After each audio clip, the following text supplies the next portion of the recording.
ហ្នឹងហើយ Hello សួស្តីទៅកាន់បងប្អូនយើងអ្នកដែលនិយមលេងនៅលើក្រុង Comedy Town Roleplay ក្រុងយើងបានដំណើរការវិញហើយសម្រាប់ម៉ូដ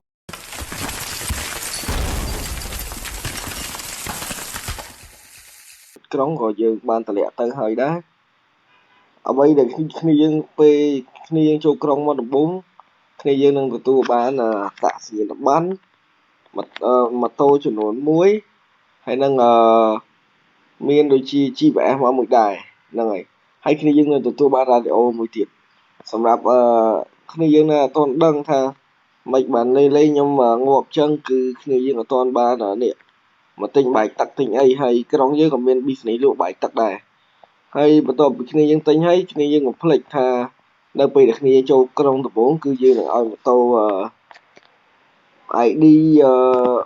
420 462ចំនួន1គ្រឿងគឺម៉ូតូអាធូដេតែក្នុងនេះគឺឃើញម៉ូត Vespa ហ្នឹងហើយ Vespa ចឹងសម្រាប់គ្នាយើងដែលគាត់ចង់លេងឬក៏គាត់ចង់ចូលមកឈៀឬក៏បង្កើតហ្គេមអីអាចចូលមកបានសម្រាប់ក្រុងយើងគឺបើកដំណើរការតាំងពីថ្ងៃទី1ដែលឥឡូវគឺយើងមានអ្នកលេង10នាក់ជាងតែអ្នកខ្លះមកនឹងអីអាចនឹងគេរវល់ចឹងអាចចន្លោះពីម៉ោង1ថ្ងៃឬក៏ម៉ោង2អីហ្នឹងមានមនុស្សលេងច្រើនហើយបើសិនជាគ្នាយើងអត់ទាន់ចេះរបៀបប្រើប្រាស់របៀបស្លាស់អីទេគឺខ្ញុំនឹងអាចណែនាំបន្តិចគ្នាយើងគ្រាន់តែចុច /B មកគ្នាយើងអាចនិយាយបាននេះហើយយើង /G ក៏យើងអាចនិយាយបានដែរហើយគ្រាន់តែយើង /B ឧទាហរណ៍យើងដាច់ពោះយើង / ឲ្យគេ help ទៅចឹងទៅវាឃើញឥឡូវនេះឃើញ ID អញ្ចឹង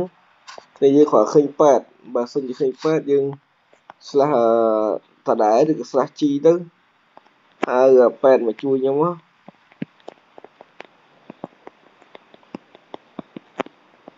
ចឹងទៅវាលោតសញ្ញាចឹងហើយបើសិនជាយើងធ្លាក់នរកយើង /G តដែរទៅយើង /admin TP ខ្ញុំមួយទៅចឹងគេ admin ផ្សេងគេនឹងមើលថាយើងធ្លាក់នរកមែនអត់ចឹងហ្នឹងហើយវីដេអូនេះក៏មានប៉ុណ្្នឹងយើងនឹងជួបគ្នានៅវីដេអូក្រោយទៀតហើយបើសិនជាអ្នកដែលចង់លេងអាចចូលលេងបានគឺពួកយើងស្វាគមន៍ជានិច្ចអរគុណ